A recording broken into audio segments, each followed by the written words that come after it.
Apakah perbezaan di antara hartanah Rezerv Melayu dan hartanah Bumiputera?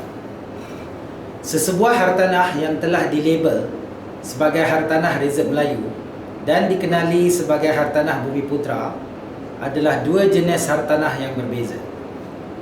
Kedua-dua jenis hartanah boleh diurus niaga, tetapi terdapat sekatan-sekatan terhadap transaksi tertentu untuk hartanah-hartanah ini. Terlalu banyak bab di dalam pelbagai buku telah ditulis mengenai perkataan Rezerv Melayu dan Bumiputera.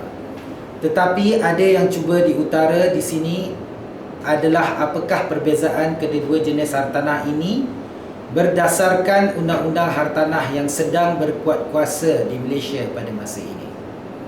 Hartanah Rezerv Melayu selalunya akan ditanda dengan perkataan Rezerv Melayu di atas hak milik individu keluarannya. Ada yang menggelarkan hak milik individu sebegitu sebagai geran merah berikutan dakwat merah yang digunakan untuk menulis ayat tersebut di atas geran pada masa dahulu. Untuk sebarang hartanah yang dikenali sebagai unit Bumiputera, jarang terdapat label di atas hak milik individu hartanah tersebut. Di dalam kebanyakan kes, perjanjian jual beli akan menentukan sama ada hartanah tersebut adalah unit Bumiputera ataupun tidak. Di sesetengah negeri, label lot Bumiputera boleh dilihat di bawah sekatan kepentingan hartanah tersebut, dan di dalam kes yang lebih jarang berlaku, anda boleh nampak label lot Bumiputera di atas hak milik individu seperti yang dibuat untuk hartanah Rezerv Melayu.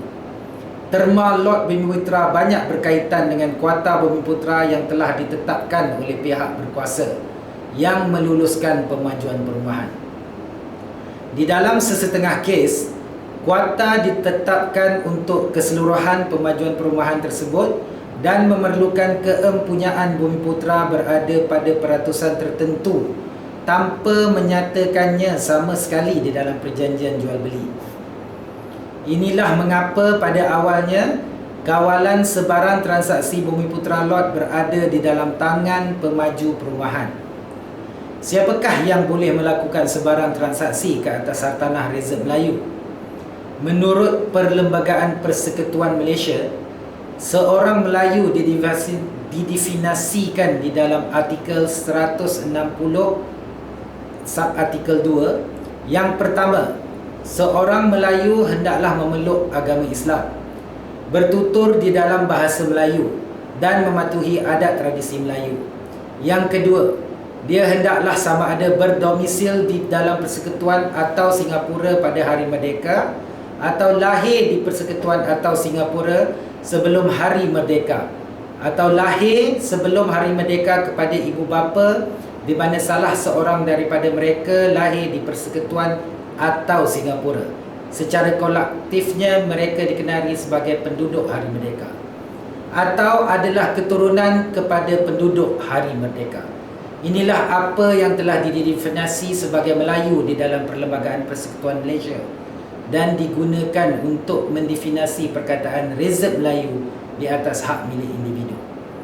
Berikut adalah beberapa syarat am di dalam transaksi hartanah Rezerv Melayu.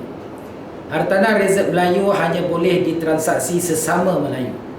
Pemilik hartanah Rezerv Melayu tidak boleh menjualnya kepada bukan Melayu atau seorang rakyat asing. Tanda tangan di dalam perjanjian jual beli untuk penjualan hartanah Rezerv Melayu boleh disaksikan oleh seorang peguam, tetapi sebarang dokumen rasmi yang digunakan di pejabat tanah untuk sebarang transaksi seperti borang 14A di dalam Kanun Tanah Negara 1965 yang digunakan untuk memilah milik hartanah daripada satu pihak ke pihak yang lain perlu disaksikan oleh seorang pendaftar tanah dan galian, pegawai daerah atau penolong pegawai daerah di mana-mana pejabat tanah. Ia tidak semestinya pegawai-pegawai di pejabat tanah di mana hartanah tersebut berada, tetapi tanda tangan pemindah milik dan yang menerima pindah milik mesti disaksikan oleh salah seorang daripada mereka yang telah diberi kuasa ini. Untuk hartanah Bumiputera pula, Sekatan dikenakan ke atasnya untuk transaksi di antara sesiapa yang dianggap bumi putera. Seorang yang dianggap bumi putera mempunyai keistimewaan tertentu dan diberi kuota-kuota tertentu untuk perkara-perkara tertentu termasuk hartanah. Mereka akan diberi diskaun khas apabila membeli hartanah daripada pemaju perumahan. Tidak terdapat klausa spesifik untuk mendefinisikan perkataan bumi putera di dalam Perlembagaan Persekutuan Malaysia, tidak seperti perkataan Melayu. Namun di dalam artikel 153 Perlembagaan Persekutuan Malaysia ada dinyatakan bahawa terdapat kuota untuk orang-orang Melayu dan orang asli negeri Sabah dan Sarawak. Ini telah digunakan untuk mendefinisi perkataan bumi putera yang juga berkaitan dengan penjualan bumi putera lot di dalam pemajuan perumahan. Untuk hartanah bumi putera, oleh sebab ia adalah kuota yang dikenakan ke atas pemaju perumahan tetapi jarang ditulis dengan nyata di atas hak milik individu untuk hartanah yang dijual dengan hak milik keluaran, pemaju perumahan akan mengawal sebarang jualan kepada orang awam dan perlu memastikan bahawa kuota yang dikenakan dipatuhi. Pada kebiasaannya, 30% daripada jumlah keseluruhan rumah yang dijual oleh pemaju perumahan perlu dijual kepada pembeli bumi putera. Satu harga jualan istimewa yang pada kebiasaannya ditetapkan dengan diskaun sebanyak 7% akan diberikan kepada pembeli bumi putera. Apabila anda membeli unit bumi putera daripada pemaju perumahan dan mendapat diskaun bumi putera tersebut, hartanah anda akan dilarang daripada dijual kepada pembeli bukan bumi putera. Terdapat beberapa pengecualian kepada syarat tersebut di dalam sesetengah kes. Di dalam kes di mana hartanah tersebut tidak dilabel sebagai unit bumi putera di dalam mana-mana dokumennya, sama ada di dalam perjanjian jual beli atau hak milik individunya, seorang pemilik bumi putera boleh memohon menggunakan kebenaran pindah milik untuk memindah milik hartanah tersebut kepada pembeli bukan bumi putera.